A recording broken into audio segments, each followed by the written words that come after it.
بسم اللہ الرحمن الرحیم۔ اس وقت ایک برائی بہت زیادہ عام ہو رہی ہے اور وہ صرف بڑوں میں ہی نہیں بلکہ بچوں میں بھی وہ برائی زیادہ تر عروج پر جا رہی ہے، رواج پا رہی ہے، اور وہ ہے گالی گلوچ کرنا۔ شریعت میں گالی گلوچ سے پرہیز کرنے کی سخت تاکید آئی ہے۔ مسلم شریف حدیث کی ایک کتاب ہے، اس کتاب میں امام مسلم رحمۃ اللہ علیہ نے حضرت انس رضی اللہ تعالی عنہ کے حوالے سے آقا علیہ الصلاۃ والسلام کا ایک ارشاد نقل فرمایا ہے۔ حدیث ہے، وعن انس رضی اللہ تعالی عنہ ان رسول اللہ صلی اللہ علیہ وسلم قال المستبان ما قال فعلى البادی ما لم يعتد المظلوم۔ حضرت انس رضی اللہ عنہ سے روایت ہے کہ حضور صلی اللہ علیہ وسلم نے ارشاد فرمایا کہ جو دو آدمی آپس میں ایک دوسرے کو گالیاں دیں، سب کا وبال اسی پر ہوگا جس نے گالی دینے میں پہل کی ہے، جب تک کہ مظلوم زیادتی نہ کرے، ما لم یعتدل مظلوم، جب تک کہ مظلوم زیادتی نہ کرے۔ یعنی اس حدیث کے تحت کہ یہ ساری باتیں اس حدیث کے تحت آ رہی ہیں۔ نمبر 1، زبان کے گناہوں میں ایک گالی دینا بھی ہے۔ اسی طریقے سے یہ بات بھی آئی ہے کہ جو گالی دینے میں پہل کرے گا تو دوسرے والے نے بھی جو جواب میں گالی دی ہے اس کا بھی گناہ پہل کرنے والے کے کھاتے میں لکھا جائے گا، جب تک کہ دوسرے والے نے زیادتی نہ کری ہو۔ پہلے تک تو یہ بات تھی، اور پہلے تک یہ بات تھی کہ گالی نہیں دیتے تھے، پھر اور تھوڑی سی جہالت آئی تو پھر یہ ہونے لگا کہ گالی دے رہے ہیں تو پھر جواب میں گالی دی جا رہی ہے، صبر نہیں ہو رہا ہے، پلٹ کے جواب دیا جا رہا ہے۔ پھر اور اب جہالت اتنی بڑھ گئی ہے کہ اگر کسی نے ایک گالی دی ہے تو پلٹ کر 2-3 گالیاں دی جاتی ہیں، جبکہ آقا علیہ الصلاۃ والسلام کا ارشاد کیا ہے کہ ما لم یعتد المظلوم، جب تک کہ جس کو گالی دی گئی جو مظلوم ہے وہ حد پار نہ کرے۔ تو جس کو گالی دی گئی ہے اس کی بھی گالی کا جو وبال ہوگا وہ پہل کرنے والے کے نامہ اعمال میں لکھی جائے گی۔ خیر، تو زبان کے گناہوں میں گالی دینا بھی ہے، یہ بھی ایک ایسی بری چیز ہے جو کسی طرح سے بھی مومن کے شان نہیں ہے۔ ایک حدیث میں ارشاد نبوی ہے، سباب المسلم فسوق وقتالہ کفر۔ یہ حدیث متفق علیہ ہے، یعنی بخاری شریف میں بھی اور مسلم شریف میں بھی یہ حدیث آئی ہے۔ ترجمہ کیا ہے؟ سباب المسلمی فسوق، مسلمان کو گالی دینا بڑی گناہ گاری کی بات ہے، یعنی بہت بڑا گناہ ہے۔ وقتالہ کفر، اور اس سے جنگ کرنا کفر کی چیز ہے۔ اور آج مسلمان آپس میں جنگ کرتے ہیں، جنگ کا مطلب لڑائی کرتے ہیں، یہاں تک کہ ایک مسلمان دوسرے مسلمان کو نہیں بلکہ ایک مسلم بھائی اپنے سگے حقیقی مسلم بھائی کو مارنے کے در پر ہے۔ کہیں پیسوں کا معاملہ ہے، کہیں زمین کا معاملہ ہے، کہیں دوسری اور چیزوں کا معاملہ ہے۔ تو سباب المسلم فسوق،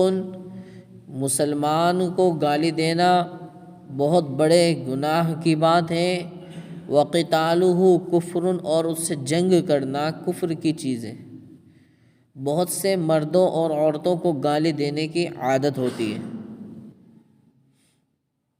اب معاشرے کی بات ہے بہت سے مردوں اور عورتوں کو گالی دینے کی عادت ہوتی ہے اور بعضے تو اس کو بڑا کمال سمجھتے ہیں، حالانکہ یہ جہالت اور جاہلیت کی بات ہے اور اس میں سخت گناہ بھی ہے، اور اس کی وجہ سے آپس میں تعلقات بھی خراب ہوتے ہیں،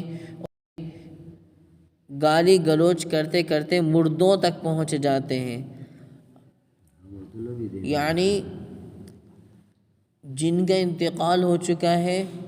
ان تک کو بھی گالی دینے کے در پہ آ جاتے ہیں کہ کسی بھی طریقے سے جو میں الفاظ برے الفاظ کہہ رہا ہوں، جس کو میں کہہ رہا ہوں اس کو یہ لگے، جس کو میں یہ الفاظ کہہ رہا ہوں اس کو چوٹ پہنچے، اگر اس کو نہیں پہنچ رہے، اس کو چوٹ نہیں پہنچ رہی تو کم از کم اس کے مرحومین تک پہنچ جاتی ہے بات، تو کہ اب تو ضرور اس کو چوٹ لگے گی، اب تو اس کو ضرور چوٹ لگے گی۔ جب کہتے ہیں کہ بھائی مجھے گالی دے لے لیکن میرے ماں باپ کو گالی مت دیو، مجھے گالی دے لے لیکن باپ تک نہ پہنچیو، بولتے ہیں بہت سے ایسے، تو ایسے ہی گالی گلوچ کرتے کرتے لوگ مردوں تک یعنی مرحومین تک پہنچ جاتے ہیں۔ ایک نے کسی کو گالی دی، پھر دوسرے نے پلٹ کر اس کے باپ کو گالی دی، پھر پہلے والے نے جواب میں دوسرے والے کے باپ کے ساتھ دادا کو بھی لپیٹ میں لے لیا، اسی طرح سے اپنے ماں باپ کو گالیاں دلوانے کا ذریعہ بھی بن جاتے ہیں۔ حضور اقدس صلی اللہ علیہ وسلم نے ایک مرتبہ ارشاد فرمایا کہ بڑے بڑے گناہوں میں سے ایک یہ بھی ہے کہ کوئی شخص اپنے ماں باپ کو گالی دے۔ صحابہ کرام رضوان اللہ تعالی علیہم اجمعین نے عرض کیا، یا رسول اللہ کہ کیا کوئی شخص اپنے ماں باپ کو بھی گالی دے گا؟ آپ نے ارشاد فرمایا، ہاں، کوئی کسی آدمی کے باپ کو گالی دے گا تو وہ پلٹ کر اس کے باپ کو گالی دے گا، اور کسی کی ماں کو گالی دے گا تو وہ بھی پلٹ کر اس کی ماں کو گالی دے گا، گویا کہ اپنی ماں کو گالی دلوانے کا سبب یہ خود ہی ہوا ہے، یعنی خود گالی نہ دی، دوسرے سے گالی دلوا دی اور اس کا سبب بن گیا، تو وہ ایسا ہی ہوا جیسے خود گالی دے دی ہو اس نے اپنے ماں باپ کو۔ اور یہ بھی اس زمانے کی بات ہے کہ صحابہ رضی اللہ تعالی عنہم کو تعجب ہوا کہ کوئی شخص اپنے ماں باپ کو گالی کیسے دے سکتا ہے، اور آج کل تو بہت سے ایسے لوگ پیدا ہو گئے ہیں جو ماں باپ کو بالکل سیدھی صاف ستھری گالی دے دیتے ہیں، ماں باپ کو ڈائریکٹ منہ پر گالی دے دیتے ہیں۔ گالی یوں بھی کبیرہ گناہ ہے، لیکن ماں باپ کو گالی دینا اور بھی شدید ہے۔ اللہ تعالیٰ ان تمام جہالت سے اور ان تمام برائیوں سے ہماری حفاظت فرمائے۔ اگر کوئی شخص کسی کو گالی دے دے تو اچھی بات یہ کہ جس کو گالی دی ہے وہ خاموش ہو جائے اور صبر کر لے۔ وَإِنْ عَاقَبْتُمْ فَعَاقِبُوا بِمِثْلِ مَا عُوقِبْتُمْ بِهِ وَلَئِنْ صَبَرْتُمْ لَهُوَ خَيْرٌ لِّلصَّابِرِينَ۔ اگر تم بدلہ لو گے تو اتنا ہی بدلہ لو، مثل ما عوقبتم بھی، جتنی تمہیں تکلیف دی گئی ہے، جتنا تمہارے ساتھ ظلم کیا گیا ہے اتنا ہی ہم دوسرے کے ساتھ بدلہ کا معاملہ کریں گے۔ دوسرا جملہ اللہ نے ارشاد فرمایا نبی علیہ الصلوۃ والسلام کو مخاطب کر کے، وَلَئِن صَبَرْتُمْ لَهُوَ خَيْرٌ لِّلصَّابِرِينَ، اور اگر تم صبر کر لو تو پھر یہ تمہارے لیے بہت ہی بہترین ہے۔ اور چنانچہ جس شخص کے ساتھ ایسا معاملہ پیش آیا تھا، پھر وہ شخص کچھ وقفے کے بعد جا کے آقا علیہ الصلوۃ والسلام کا بہت ہی قریب، قرآن مجید کہہ رہا ہے كَأَنَّهُ وَلِيٌّ حَمِيمٌ، گویا کہ وہ آپ کا جگری دوست ہے۔ 25ویں پارے میں اللہ تعالیٰ نے اس کو بیان فرمایا ہے۔ وہیں پر یہ آیت وَلَا تَسْتَوِي الْحَسَنَةُ وَلَا السَّيِّئَةُ اِدْفَعْ بِالَّتِي هِيَ أَحْسَنُ فَإِذَا الَّذِي بَيْنَكَ وَبَيْنَهُ عَدَاوَةٌ، کبھی تو تمہارے اور اس کے درمیان عداوت دشمنی تھی، كَأَنَّهُ وَلِيٌّ حَمِيمٌ، اب وہ ایسا ہے جیسے کہ تمہارا جگری دوست ہے۔ اور اس تعلق سے میں آپ کے سامنے جمعہ کے دن بیان بھی کر چکا ہوں، غالباً 1.5 سال پہلے کی بات ہے۔ تو یہ زبان کا استعمال کرنا اچھی طریقے سے ہو تو پھر اس کے نتائج اور ثمرات بہت اچھے آتے ہیں، اور اگر زبان کو ہم نے غلط اس طریقے سے استعمال کیا تو پھر صرف گھر ہی نہیں بلکہ خاندان نسلوں تک جو ہے الگ اور جدا اور ٹوٹ جاتی ہے۔ تو اگر کوئی کسی شخص کو گالی دے تو اچھی بات یہ ہے کہ جس کو گالی دی ہے، جس کو گالی دی گئی ہے، وہ خاموش ہو جائے اور صبر کرے، اور گالی دینے کا وبال اسی پر رہنے دے۔ جس نے گالی دی ہے اسی پر اس گالی دینے کا وبال رہے گا، جس کو گالی ملی ہے وہ خاموش رہے، صبر کر لے۔ لیکن اگر صبر نہ کرے اور جواب دینا چاہے تو صرف اسی قدر جواب دے سکتا ہے جتنے دوسرے نے کہا ہے۔ اگر آگے بڑھ گیا تو یہ ظالم ہو جائے گا، حالانکہ اس سے پہلے مظلوم تھا۔ اسی کو حضور صلی اللہ علیہ وسلم نے فرمایا کہ جب دو آدمی گالی گلوچ کر رہے ہوں تو سب کا گناہ پہل کرنے والے پر ہوگا، اور اگر مظلوم نے زیادتی کر دی، جیسے اولاً گالی دی تھی، تو پھر دو گناہوں میں شریک ہو گئے۔ حضرت جابر رضی اللہ تعالیٰ عنہ فرماتے ہیں کہ میں نے مدینہ منورہ میں آیا، وہاں میں نے دیکھا کہ ایک بڑی شخصیت ہے کہ سب لوگ ان کی رائے پر عمل کرتے ہیں، جو بھی کچھ فرمایا جھٹ لوگوں نے عمل کر لیا۔ میں نے لوگوں سے دریافت کیا کہ یہ کون ہے؟ لوگوں نے بتایا کہ یہ اللہ کے رسول صلی اللہ علیہ وسلم ہیں۔ میں آپ کی خدمت میں حاضر ہوا اور عرض کیا، علیک السلام یا رسول اللہ، علیک السلام یا رسول اللہ۔ 2 مرتبہ ایسا ہی کہا۔ آپ نے فرمایا، علیک السلام مت کہو، کیونکہ علیک السلام زمانہ جاہلیت میں میت کے لیے کہا جاتا تھا، تم السلام علیک کہو۔ تم کیا کہو؟ السلام علیک کہو۔ علیک ایک واحد کے لیے آتا ہے، اور علیکما 2 کے لیے آتا ہے، اور علیکم بہت ساروں کے لیے آتا ہے۔ بہتر یہ ہے کہ السلام علیکم یہی کہا جائے۔ میں نے کہا، آپ اللہ کے رسول ہیں؟ پوچھا یعنی دریافت کیا کہ واقعاً آپ اللہ کے رسول ہیں؟ فرمایا، میں اللہ کے رسول ہوں۔ وہ اللہ ایسا صاحب قدرت ہے کہ اگر تم کو کوئی تکلیف پہنچ جائے پھر تم اس سے دعا کرو تو تمہاری تکلیف دور کر دے گا، اور اگر تم کو قحط سالی پہنچ جائے اور تم اس سے دعا مانگو تو وہ تمہارے لیے ضرورت کی چیزیں زمین سے اگا دے گا، اور جب تم کسی چٹیل زمین میں ہو جہاں گھاس پانی اور آبادی نہ ہو اور ایسے موقع پر تمہاری سواری گم ہو جائے، پھر تم اس سے دعا کرو تو تمہاری سواری تمہارے پاس واپس لوٹا دے۔ میں نے عرض کیا، کون کہہ رہے ہیں؟ حضرت جابر۔ میں نے عرض کیا، مجھے کچھ نصیحت فرمائی ہے۔ آپ صلی اللہ علیہ وسلم نے فرمایا، ہرگز کسی کو گالی مت دینا۔ یہ اپنی زندگی کا واقعہ بتا رہے ہیں۔ کون؟ حضرت جابر فرما رہے ہیں کہ میں دیکھ رہا ہوں ایک جگہ جمع غفیر ہے، وہاں لوگ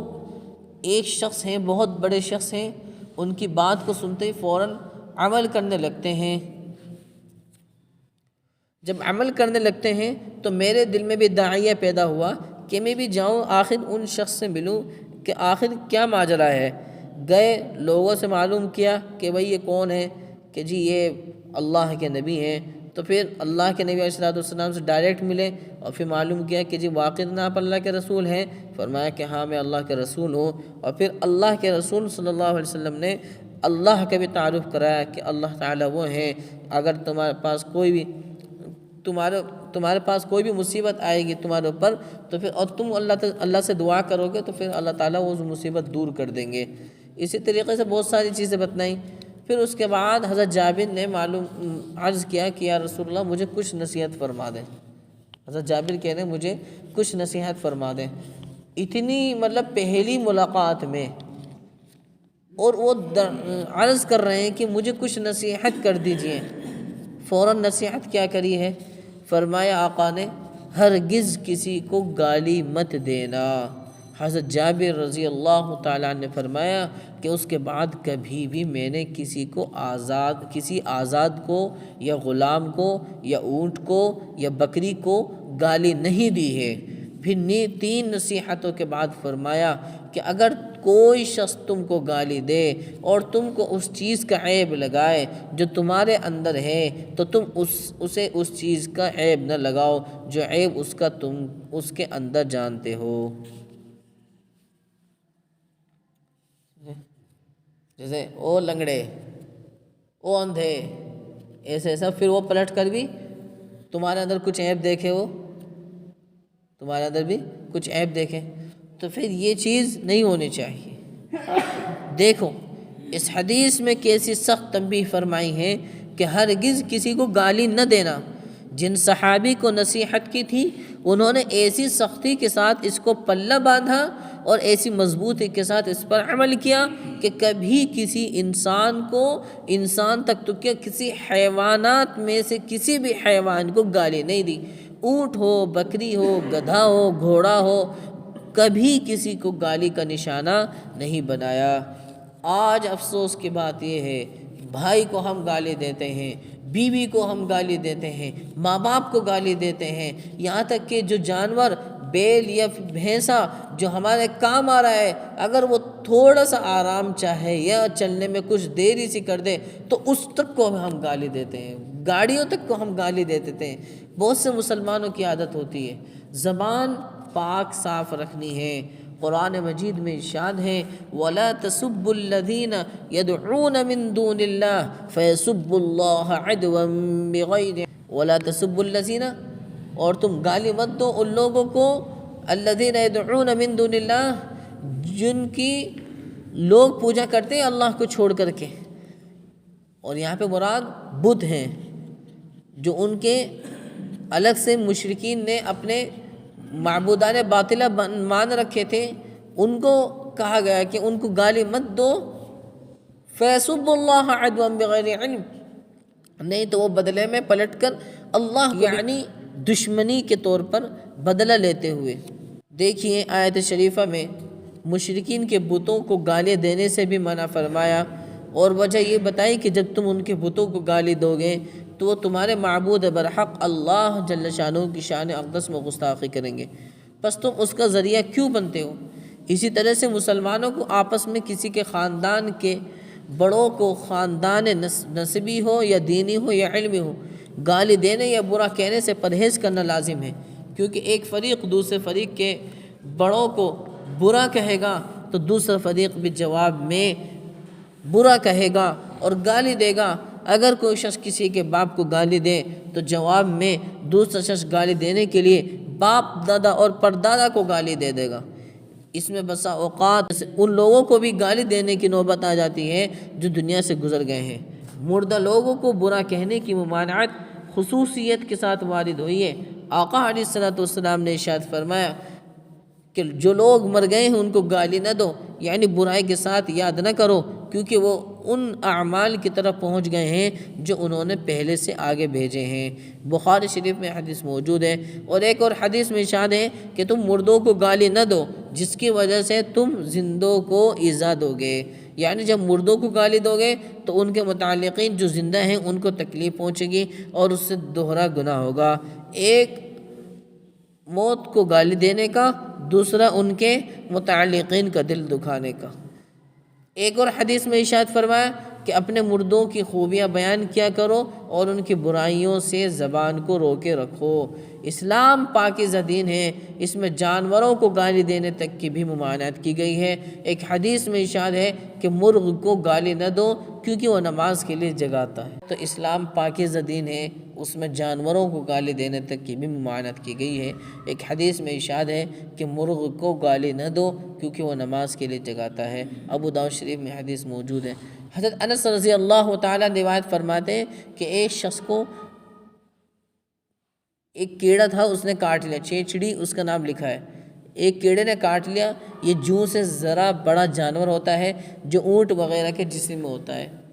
اس شخص نے اس کیڑے کو گالی دے دی۔ حضور نے فرمایا کہ اس کو گالی نہ دے کیونکہ اس نے اللہ کے نبیوں میں سے ایک نبی کو نماز کے لیے جگایا تھا۔ فائدہ،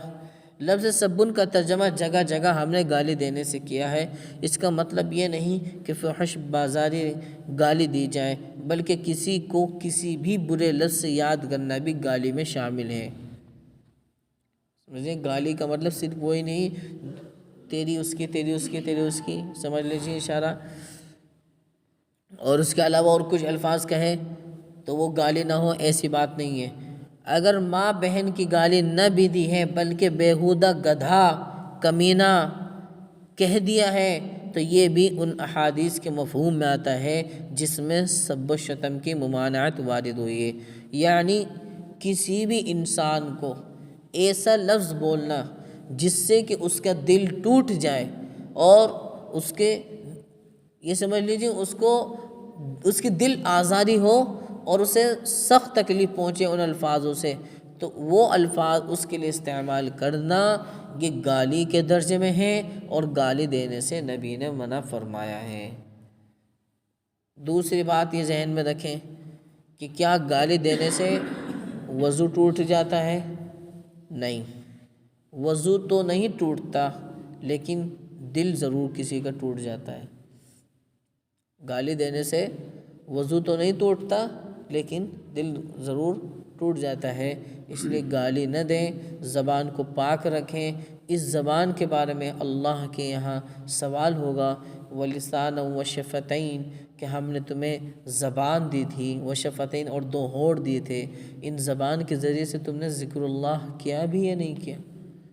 اور جب اللہ پوچھیں گے کہ ہم نے، یہاں تک کہ تمہاری خوراک کی بات تھی تو ہم نے خوراک تمہیں اس وقت جب پیٹ میں تھے تو ہم نے ناف کے راستے سے تمہیں خوراک دی ہے جو گندی خوراک تھی، تاکہ تمہاری زبان کو ہم گندی نہ کریں، لیکن ہم نے تو تمہیں اتنا پاک رکھا تھا، تم باہر نکل کر کے عالم دنیا میں آ کر کے تم نے اپنی زبان کو بجائے پاک رکھنے کے ناپاک کر دی تھی، زبان سے گالیاں دی تھیں،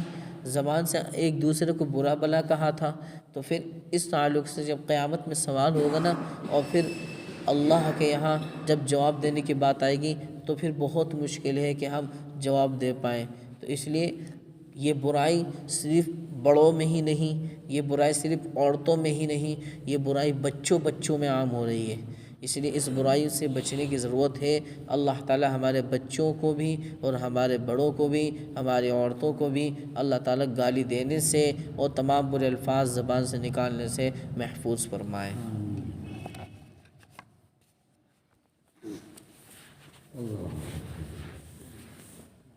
الحمد للہ رب العالمین والعاقبۃ للمتقین والصلاة والسلام علی سید المرسلین یا رب صلی وسلم دائما ابدا علی حبیبک خیر الخلق کلہم۔ یا اللہ ہم سب کے تمام گناہوں کو معاف فرما، یا اللہ ہمارے تمام خطاؤں کو درگزر فرما، تمام سیئات کو حسنات سے مبدل فرما، تمام لغزشوں کو معاف فرما۔ آقا علیہ الصلوۃ والسلام نے جتنی بھی خیر کی لائن سے دعائیں مانگی ہیں ان تمام اچھی دعاؤں میں ہمارا حصہ عطا فرما۔ جتنی برائیوں سے شروع فتن سے اللہ کے نبی نے پناہ مانگی تھی، تمام برائیوں سے شروع فتن سے ہماری حفاظت فرما۔ یا اللہ ہم سب پر، پوری امت مسلموں پر، زندوں پر، مردوں پر، یا اللہ سبھی پر رحم و کرم کو معاملہ فرما۔ خاص طور سے جتنی بھی امت مسلمہ سے آج تک مسلمان اس دنیا سے جا چکے ہیں، مسلمان مرد ہیں یا مسلمان عورتیں، یا اللہ اس دنیا سے جا چکے ہیں، یا اللہ ہمارے رشتہ داروں میں سے، دوست احباب میں سے، یا اللہ والدین، یا اللہ اوپر نسلوں میں سے بھی جتنے مسلمان، اور یا اللہ نانا نانی، یا اللہ ان سب کی ان نسلوں میں سے اوپر تک کے جو مسلمان اس دنیا جا چکے ہیں، یا ہمارے اساتذہ کرام ہیں، یا ہمارے علماء کرام ہیں، یا اللہ ہمارے پڑوسی ہیں،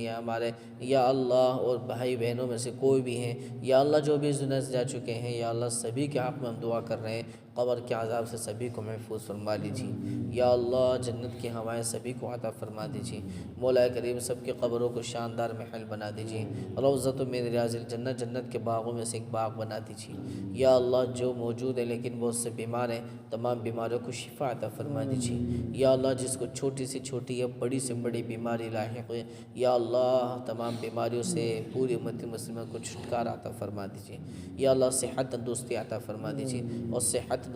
کا خیال رکھنے کی بھی یا اللہ توفیق عطا فرما دیجیے۔ یا اللہ بد پرہیزی والی چیزوں سے ہماری حفاظت فرما دیجیے۔ یا اللہ یا اللہ جو بے اولاد ہیں ان کو نیک صالح اولاد عطا فرما دیجیے، جن کو نر اولاد کی ضرورت ہے ان کو نرین اولاد عطا فرما دیجیے، یا اللہ جو بے جوڑا ہے ان کو نیک صالح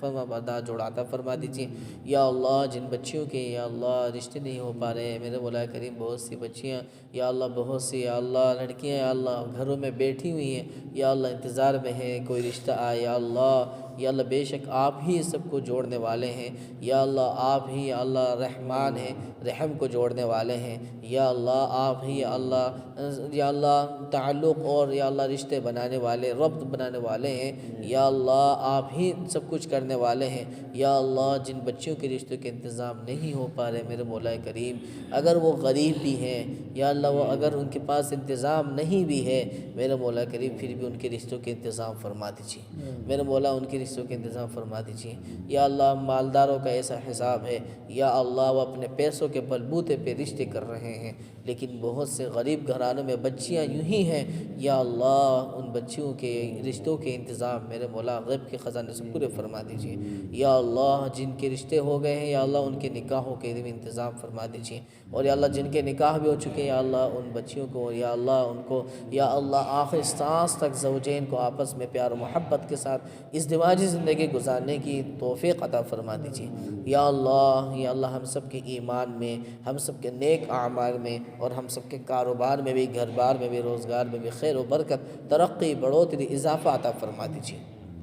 یا اللہ سبھی کو پکا سچا مسلمان بنا دیجیے، یا اللہ قرآن پاک کی تلاوت زیادہ سے زیادہ کرنے کی اور اس کو سمجھ کر اس پر عمل کرنے کی بھی توفیق عطا فرما دیجیے، 5 وقت نماز پابندی کے ساتھ ہمیشہ پڑھتے رہنے کی، وقت پر پڑھنے کی توفیق عطا فرما دیجیے، اور تہجد کی نماز کا بھی اہتمام یا اللہ کرنے کی توفیق عطا فرما دیجیے، میرے مولا کریم آپ ہمیں اپنا بنا لیجیے، یا اللہ آپ ہمیں اپنا بنا لیجیے، یا اللہ دنیا کی نظروں سے ہمیں کوئی یا اللہ کوئی چاہت نہیں ہے، آپ کی نظروں میں ہم مقبول ہو جائیں، آپ کے یہاں ہم یا اللہ قابل قبول ہو جائیں، یا اللہ ہمیں اپنا بنا لیجئے، اور یا اللہ ہمیں تہجد میں بھی یا اللہ آپ کے سامنے ہم گڑ گڑائیں، آپ کے سامنے ہم روئیں، یا اللہ یہ توفیق ہمیں عطا فرما دیجئے، یا اللہ تہجد کی نماز میں بھی یا اللہ ہمیں یا اللہ آپ کے سامنے سر بسجود ہونے کی بھی توفیق عطا فرما دیجیے، مولا کریم یا اللہ ہم سب پر، پوری امت مسلموں پر یا اللہ اپنی شان رحیمی کا معاملہ فرما دیجیے، یا اللہ جب تک اس دنیا میں زندہ رکھیں تو اسلام پر زندہ رکھنا، اور جب موت دے تو یا اللہ ایمان پر خاتمہ فرمانا، دو جہاں میں یا اللہ خیر بھلائی کامیابی کامرانی سرفرازی عطا فرمانا، اور یا اللہ دونوں جہاں میں ذلت سے، بے عزتی سے، رسوائی سے ہماری حفاظت فرمانا، یا اللہ پوری دنیا کے مسلمانوں کی یا اللہ حفاظت فرما دیجیے، یا اللہ خاص طور سے فلسطین کے مسلمانوں کی حفاظت فرما دیجیے، میرے مولا کریم یا اللہ تمام مساجد کی حفاظت فرما دیجیے، خاص طور سے اللہ مسجد حرام مکہ مکرمہ خانہ کعبہ کی بھی، مسجد نبوی، مسجد نمرہ، مسجد عائشہ، یا اللہ مسجد قبلتین، مسجد قباء، جتنی یا اللہ نبی کے جیتے جی مساجد یا اللہ بنی تھی مدینہ میں، یا اللہ ان تمام مساجد کی بھی اور مسجد نبوی کی بھی، خاص طور سے میرے نبی کے یا اللہ حضرت عائشہ والے روم کمرے کی، حجرہ عائشہ کی، یا اللہ روضہ اقدس کی، یا اللہ اس کی بھی حفاظت فرما دیجیے، اور یا اللہ فلسطین میں جو مسجد اقصیٰ ہے بیت المقدس ہے یا اللہ اس کی بھی حفاظت فرما دیجیے، یا اللہ یہودیوں کی شکنجوں سے، ان کی سازشوں، ان کی پالیسیوں سے، یا اللہ اسرائیل کی شکنجوں سے، یا اللہ ان سب سے اس کی حفاظت فرما لیجیے، یا اللہ پورے مسلموں سے آپ راضی ہو جائیے، یا اللہ یہاں جتنے بھی مرد حضرات بیٹھے ہوئے ہیں یا اللہ سبھی کی دلوں کی تمنائیں پوری فرما دیجیے، خواتین حضرات کی بھی دلوں میں جو کچھ تمنائیں ہیں یا اللہ ان تمناؤں کو پوری فرما دیجیے، یا اللہ مرنے سے پہلے حج بیت اللہ ضرور عطا فرما دیجیے، یا اللہ ہماری ان دعاؤں کو نبی اکرم صلی اللہ علیہ وسلم کے صدقے فعل قبول و منظور فرما لیجیے، برحمتک یا ارحم الراحمین۔